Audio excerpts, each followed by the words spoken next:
You're listening to the Identity at the Center podcast. This is the show that talks about identity and access management and making sure you know who has access to what. Let's get started. Welcome to the Identity at the Center podcast. I'm Jeff, and that's Jim. Hey, Jim. Hey, Jeff. How you doing? I'm good. And yourself? I'm good. I'm excited about today's episode. We've been talking about Zero Trust so much in past episodes, and our guest, I'll wait for you to do the introduction, but he was the first person to explain it to me in a way that I understood. Now, fortunately, what I can say for myself was that was many years ago, but still, like, I've been hearing about Zero Trust for, it feels like over a decade now, and this person can really distill it for us. So without further ado, I'll turn it back to you. Yeah, so let's go ahead and introduce Dr. Chase Cunningham. He's the Chief Strategy Officer at Ericom Software. He's also the author of the book, Cyber Warfare, True Tactics and Strategies. Welcome to the show, Chase. Hey, thank you all for having me. Well, thanks for joining us. And Jim's right. Zero Trust has definitely been top of mind. I think it's only just kind of grown in mind share, especially over the last, basically year or two, especially with a pandemic and people trying to figure out how to get people access to resources in a safe and secure manner. And, maybe they planned on this type of approach and maybe they didn't, and they're being forced into it. So I'm looking forward to having this type of conversation with you to, help educate our listeners and ourselves around, some of the capabilities and things that go along with Zero Trust. But before we get into that, anytime we have a guest on the show, we always like to find a little bit more about their identity and access management background. So I'm curious, how did you get into the identity space? Is it something that chose you, or did you choose it? Well, I would say it's I like most other things in my life, I've been blessed to kind of stumble into spaces that seem to be beneficial, and identity has always been something that's been core to my perspective on cybersecurity. I came out of the military and the government and did a lot of red team type things there, and then did a bunch of that on the consulting side after. And for me, I always was, kind of wrapped around the perspective of, I'm not going after firewalls, and I'm going after users and accesses and passwords and hashes and those types of things. So that's where I would say I really became specific to thinking about how critical identity is to the whole cybersecurity sort of paradigm. Hey, Chase, before we jump into the whole piece about Zero Trust, tell us a little bit more about this book. Yeah, so I was lucky that Packet asked me to write. They basically said, what kind of topic would you want to write? And I was like, well, I would like to write a book about strategy in cyberspace and about what I consider to be the sort of historical proof that this is a battlefield environment, not that it is a place for sending kitty pictures and grandma.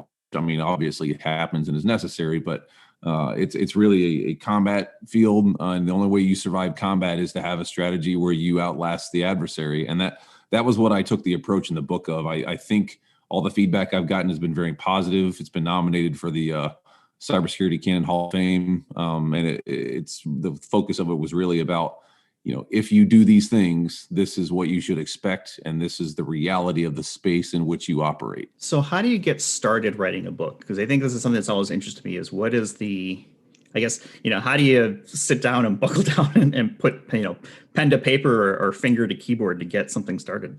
I think for me, it was really one of those deals where they reached out to me and said, look, we'd like somebody to write a book about cyber warfare. And then they kind of just said, go at it however you'd like. But I mean, that's the fourth book that I've been sort of published or co-published. I'm working on another one now. And it's one of those deals where I've always found that you just kind of start. It doesn't really matter if you think you've got, Hemingway in your blood or whatever. You just kind of, word vomit and work your way forward from there. Because eventually you can keep polishing that thing until it becomes a good piece of literature. And that's where you're trying to get to. I would say, to be totally honest, I've never started a writing project with an end state in mind. I just start writing. Chase, I haven't read the book yet, but I just threw it in my purchase, my shopping cart on Amazon. So I am going to get it. One of the things about security and identity and access management that I always found was that if you're in an industry, right, your companies are competing with other companies. However, as security practitioners, we are kind of in the same boat together and been willing to kind of share, not inside secrets per se, but at least approaches, frameworks, and information that we're kind of all in this together.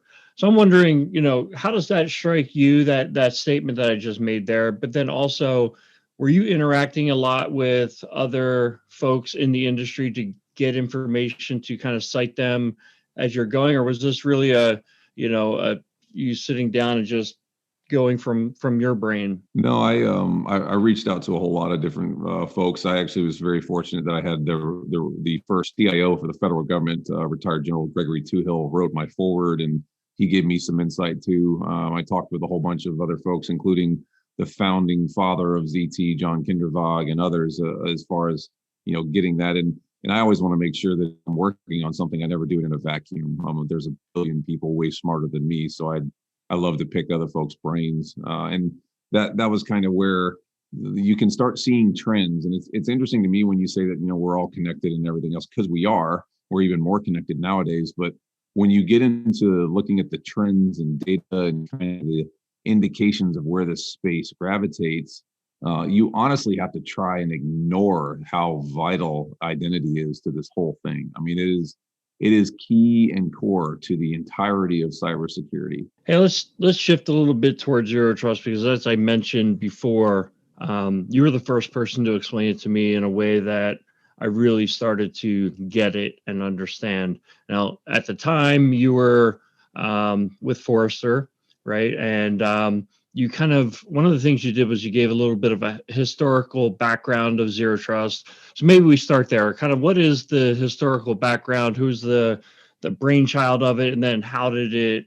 evolve from that point? Yeah. So if you go back to the very earliest references to ZT, it's actually 2004 with a group of CISOs and academics in the APAC region that were called the Jericho Forum. And what they basically were doing was thinking about, well, what did security look like when you looked at the fundamental requirements of an infrastructure? And then would that work when people weren't inside of an office? And at that time, they weren't necessarily thinking about big cloud and the sort of post-pandemic side of things, but they were thinking about, if there is going to be more remote work, people are going to be outside of the corporate office, everybody's moving to laptops.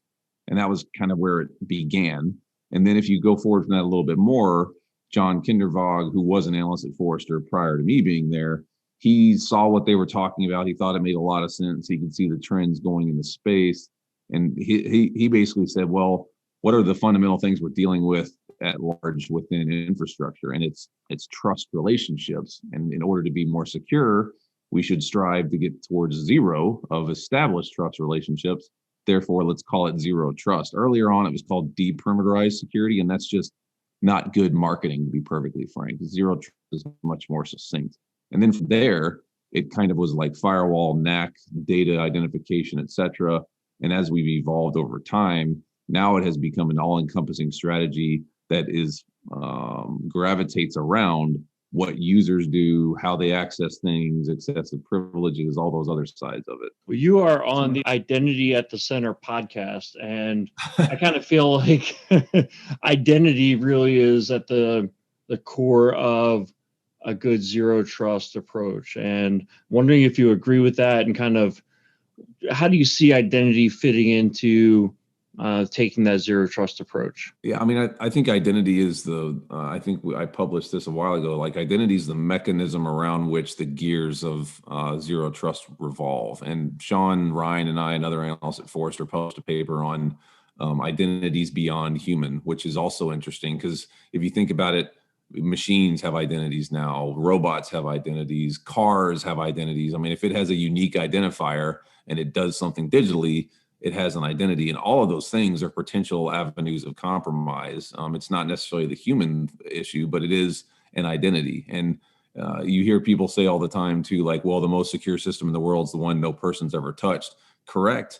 But the reason that is because no identity, no access, no user of any type has ever been on that system. So if that's the reality, then it must mean that identity is the central point of this thing. Obviously, we named the podcast for a reason, so it works out pretty well from that perspective, right? With all this talk around zero trust, I think something that gets lost sometimes is, who is Zero Trust right for? Is there a certain type of organization? Is it based on size? Is it based on resource? Is it based on vertical, or is it really something that kind of spreads across pretty much everywhere? Well, it's one of these things where it's about security strategy, and I do workshops with folks all over the world, really talking about how this can be applied to them. And it's okay if you're one of those organizations that doesn't like the term zero trust because you think it might hurt your relationship with employees or whatever. Fine, but the basics of it are what you're trying to focus on is what you should consider like the physics of what's required to cause compromise, which is inherent trust relationships, default configurations, all those things that we talk about, and removing those just by the practices that you're putting in place. You can call that strategy whatever you want. However, the industry has accepted ZT as kind of the common point of conversation. And this is not something that is inherent only to mega enterprises. Like, this works for mom and pop shops. I have a zero trust sort of environment here in my house. Like, this is something that can be applied to anybody everywhere. And that is the real beauty of an actual strategy, is that it's something that can be translated between organizations or even between users. All right. So now you've got me interested. You mentioned zero trust in your house. You've got to explain what you mean by that. Well, so like I've got my firewalls and everything else, and I've got a Wi-Fi mesh networking for my kids and everybody else. But me in my office, I run on my own separate LAN. I connect direct to where I need to go. Everything has got MFA on it. Like, I've got my own little corporate setup.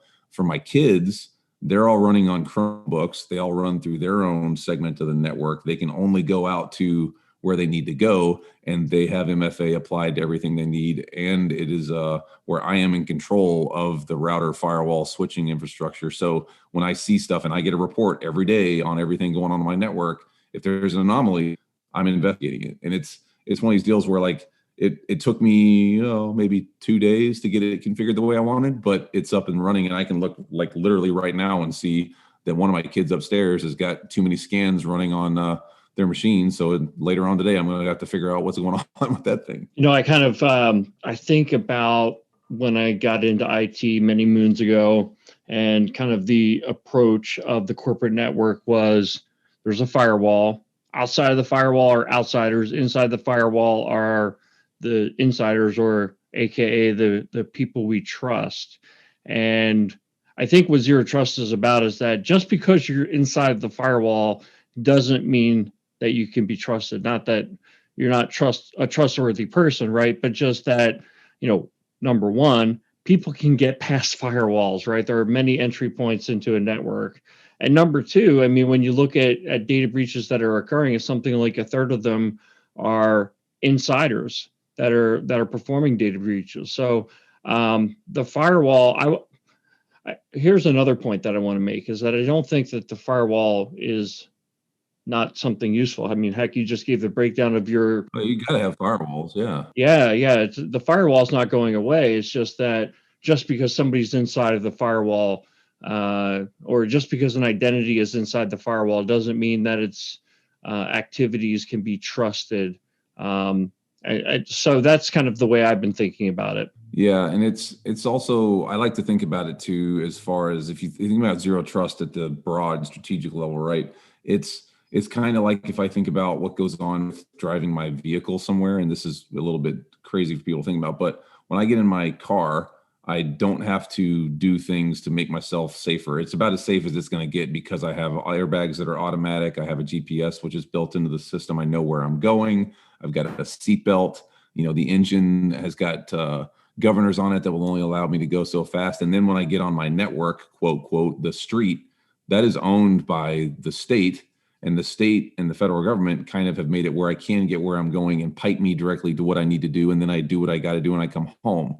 And I mean, that's kind of what you're talking about when you think about what it should look like as far as firewall network infrastructure and moving a user from somewhere to somewhere else. You don't, hopefully just kind of jump in your car, don't do any security, anything, no safety, whatever, and just, bag it down the road and hope you're going to get where you're going safely.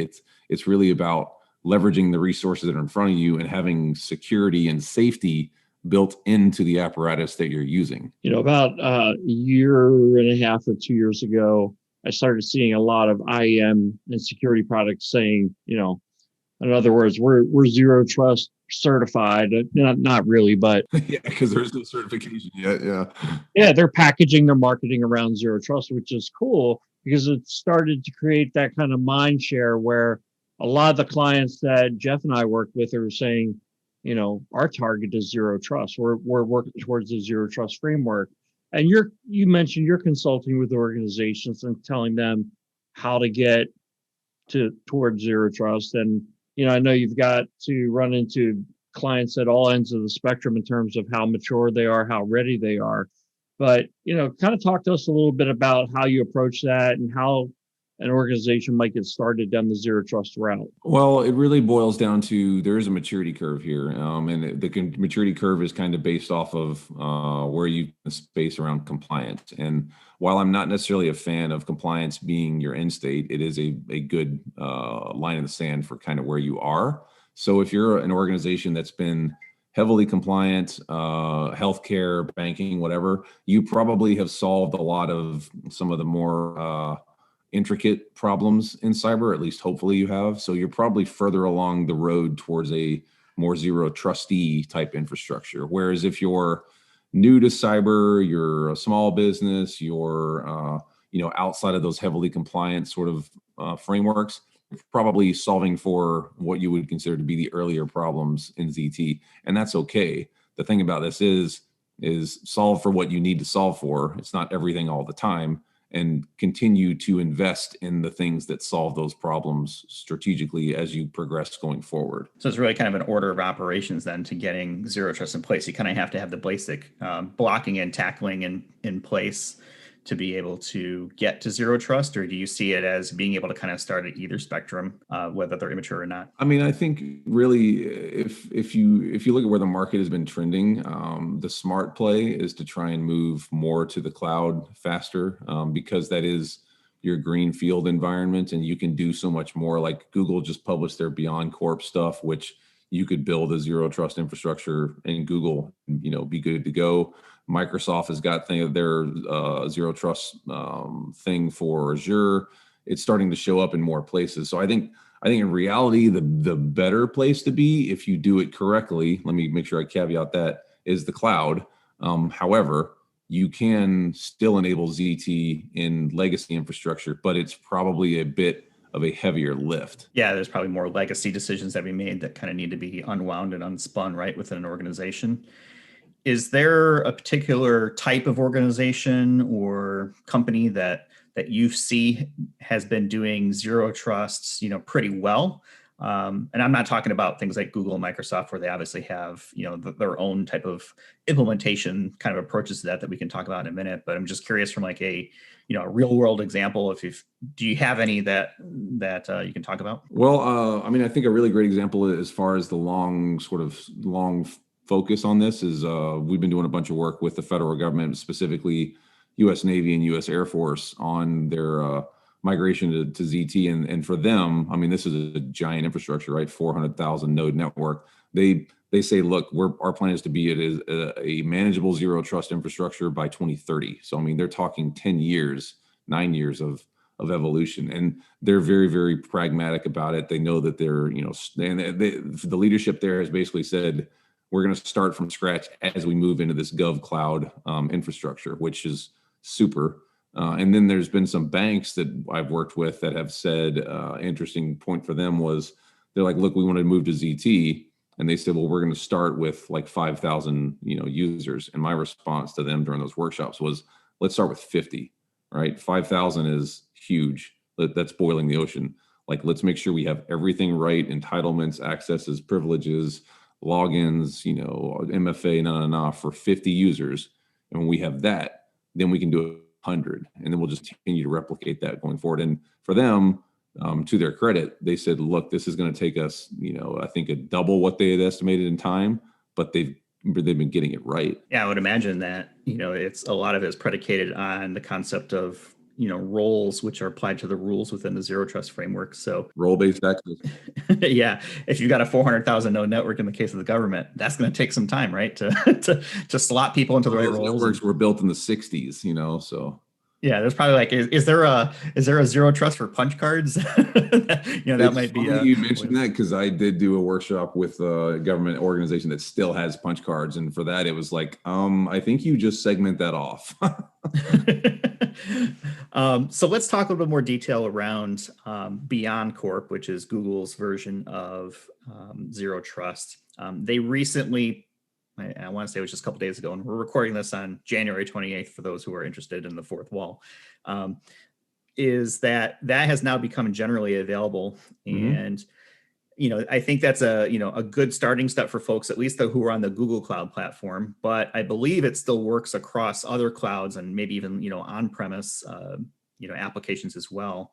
And one of the things that is important to their implementation of this, and really to all of them, is this concept of an identity-aware proxy that sits in front of applications that basically translates the rules or the roles that are assigned and then matches that up with the resources. Is that the correct way to think about it, at least in the Beyond Corp version of it? Yeah, and what's a really good point to take away there is Google started on together for infrastructure a few years ago after the Operation Aurora thing, and you notice that you haven't heard Google in the news in the last couple of years as far as compromise or breach activity, and they've deployed Beyond Corp for them their zero trust implementation globally, and it's been a real game changer. So when you see a corporate entity that's that big, that's that diverse, that's that fast do these types of things and it works for them, it's a good thing of like, I think we can aspire to that too. And it Beyond Corp as a service is actually pretty slick. Like I haven't got my hands in it yet to play with it, but I've seen the demo. I've had briefings from Google. It's a pretty cool system. I'm personally a big fan of the GCP infrastructure because you can do lots of things. And they're making it where you don't have to be a zero trust, PhD to do zero trust things. Yeah, and I think one of the benefits too from the Google side is they have YouTube.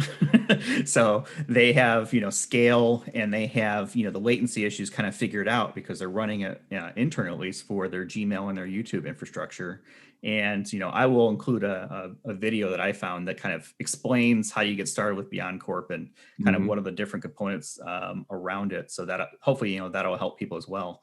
Are there any differences between what Microsoft is pitching as zero trust versus Google's version of it? Well, I think Microsoft's one thing that they've done differently besides the Titan key as part of their authentication protocol is Microsoft has kind of set up, I guess you'd call it a work center for organizations and businesses to talk with them. And they actually have people there that are dedicated to help you figure out how to use Azure, set stuff up with Azure, leverage the resources there correctly. So it's one of those deals where it's kind of cool. Well, it's not kind of cool. It is cool because it's actually a way of guiding people through the process of using Azure to do it. And it's while Google's good because it gives you the capability and that breadth of offering across that infrastructure, they kind of just drop it in your lap and say, here's how it works. Whereas what I like about Microsoft is it's big and it's complex, but they do have dedicated resources where you can go and say, hey, I don't know how to do this. And someone will, an actual human will get there and go, look, let me walk you through that process. Hey, Chase, I thought it was really interesting how when Jeff asked about organizations that are kind of leading the charge, and you mentioned some of the military and banks, and kind of think to myself, okay, yeah, the benefit for them, the risk profile, it's kind of obvious. But what I've been seeing is that attacks are heading kind of downstream towards smaller, mid-sized businesses.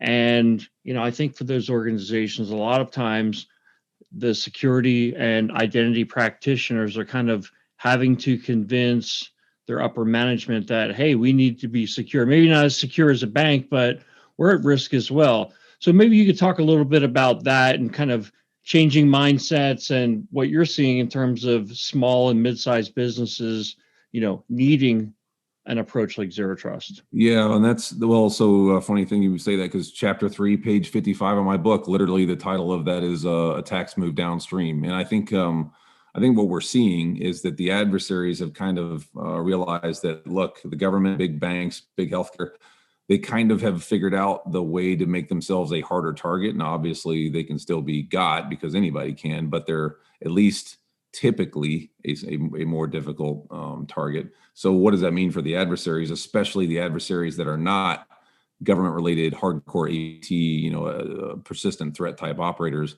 Well, that means you go after the slow gazelles, and the slow gazelles on the cyber Serengeti are, small and mid-sized businesses, and you go after them with things like phishing and drive-by downloads and ransomware and those type of attacks. And the goal there is to get in and then weasel your way up into those bigger infrastructures because of shared privileges, excess access, bad passwords, all the things that we know will eat your lunch. And it from the adversary perspective, like, why would I waste my time trying to bang down the door of the FBI when I could work my way through, a business that has access to something that does bigger work within the federal government or a big bank? And I mean, that's what we saw with SolarWinds, which SolarWinds isn't a small company, but what did they do to get in there? They worked through the software supply chain to get in, and then they worked their way into infrastructure.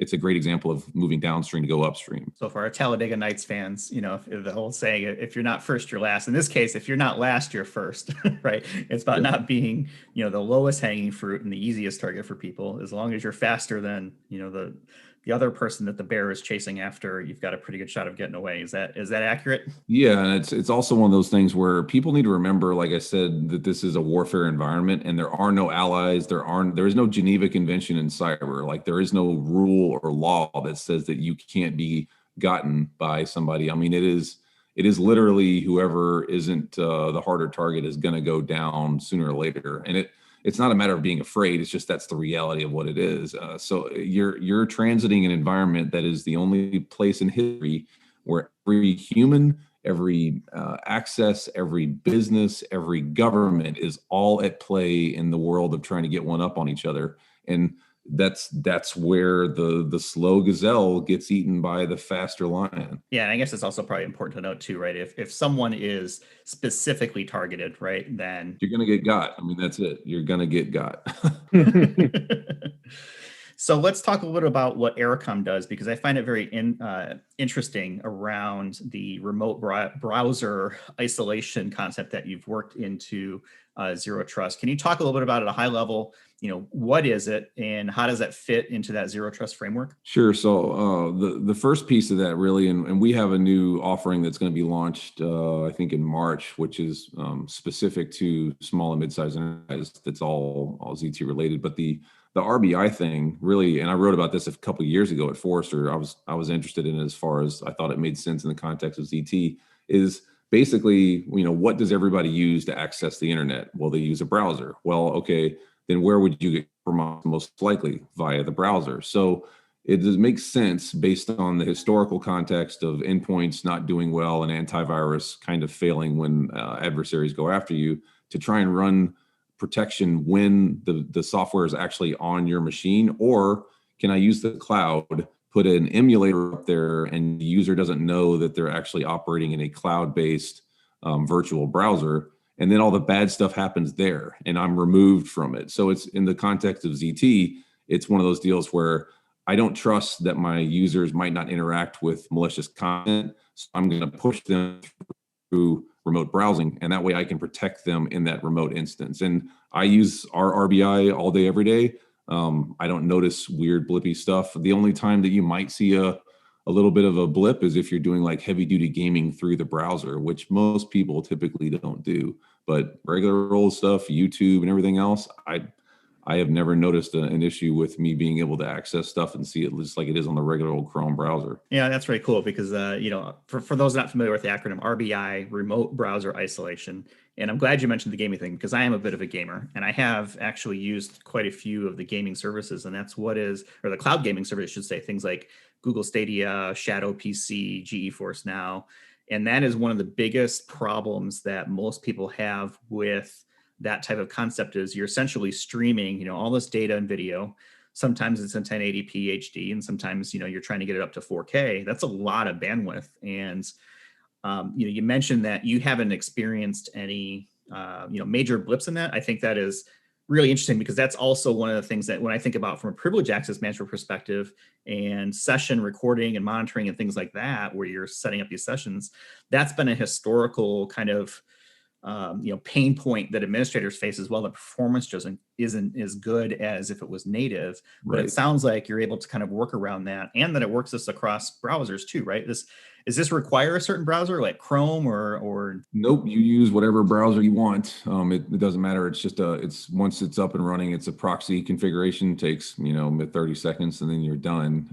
If that long, if if you've configured a proxy, it's less. But once you're up and running through there, you really don't know it. And I mean, I never want to tell people that something is perfect. I mean, every once in a while you run into some old outdated weird site or something like that, and you might see a little bit of rendering issue. But in general, for the average everyday stuff that you use the browser for, I've never run into an issue. And we actually have a capability in there called crystal rendering that basically eliminates a lot of that sort of kludginess that you would get with some of the other RBI solutions. So you don't notice that it's there, and that I think is where you get a lot of value in security, is the user's just doing what they do. They're not having to configure anything, change it. I'm not saying turn a VPN on or whatever. Just use this plugin, go browse the internet, like problem solved. Is there a certain bandwidth requirement to be able to achieve that kind of experience? We've got POPs and everything all set up all over the world so that we have, the connectivity that's needed there. Other than every once in a while, you might run into, if everybody in the house is, my kids are on the net and I'm on the net, we have gig speed. And every once in a while, I've gone on to something and I've seen a little bit of a blip in it, but nothing where it's been, degrading my user experience. That is really cool. And I'll put a link to Ericom in the show notes too, so people can check that out. Definitely recommend taking a look at it. Chase, I know you've been really generous with your time with us, and want to start getting things closed out here for us on this episode. But before we go, are there any final kind of words of wisdom from the doctor that you can give out to everyone? Well, I mean, I really think the most important thing in this space, honestly, and this is from a guy that now works for a vendor, right, is don't focus on the technology, focus on the strategy that you're putting in place first, and then find technology that enables that strategy. It's literally the difference between survival and being the slow gazelle. And if you really look at what you need versus what you think you need, there's a lot of value there. So just take your time, be very I wouldn't say academic, but very formulaic as to what problems you're trying to solve. And once you know that, and you've got a good grounding into what you're trying to do and why it's of value to you, then go look for technology that helps you do that. And if you do those things and you continue to progress going forward in that manner, you get to a better place. And when you do, get to a better place, user experience gets better, everybody gets happier, you become more secure, all those good things occur. That's great advice. I think that's something that's worth repeating, is making sure that you understand what are your actual requirements and making sure that those align with whatever that strategy is. You don't want to get blinded by the shiny bell or whistle that really is it's a 1% thing when you can solve 80% of your issues in another area. So that's great advice. Jim, is there anything that you'd like to close out with? I'm sitting here listening to Chase, and I was thinking, all right, I had a great idea, which is that I want to put together a blog article of the top 10 people to follow on LinkedIn, and Chase is up there, Brian Krebs, or a few others. So I'm going to put that list together, and Jackson Shaw is another one who we've actually had on the podcast. People who put a lot of great content out on LinkedIn. Chase, I know that you're very open to networking, so I'm sure a lot of if you're listening to this podcast, Chase Cunningham is somebody you should be connected to on LinkedIn. But I have kind of a follow-up question, so tangential to that, because I get a lot of great articles and webcasts and things that you publicize on LinkedIn, but I'm wondering, what are you reading right now? What are the, maybe one or two things for the practitioners who are listening to this podcast that maybe they could tune into to kind of enhance their knowledge? I think there's a really good book that was published recently by the CISO at SMU, Southern Methodist University. His name's George Finney. He wrote a really great book called Well Aware. He has a podcast called Well Aware as well. I think everybody should check that out, because he did a good job of boiling down the hard stuff into the basics of like habits and practices to make you better in cybersecurity. So I would say that that's definitely one. And then if you also would look at anyone that has been, deeply entrenched in sort of the mantra around security strategy, I say read their stuff all the time. There's great articles from Josh Salonis, from Jeff Pollard, Joseph Blankenship, John Kindervag, all around how this whole thing is applied and built and put together. And those folks put out quality content that's not hardcore vendor biased, and I personally can't read enough of what they publish. And I'll be sure to put links to that stuff in our show notes so people can check it out. So we'll have a whole bunch of stuff that people can check out, as far as reading material, Zero Trust, connecting with Chase, his book. Let me make sure I get the title again here correctly. Cyber Warfare, True Tactics and Strategies, which you can find on Amazon. So Chase, definitely appreciate your time and hope to have you back on the show at some point here. With that, we're going to go ahead and close it out for this week. Thanks everybody for listening, and we'll talk with you all in the next one. Thanks for listening to the Identity at the Center podcast. If you like what you heard, don't forget to subscribe and visit us on the web at identityatthecenter.com.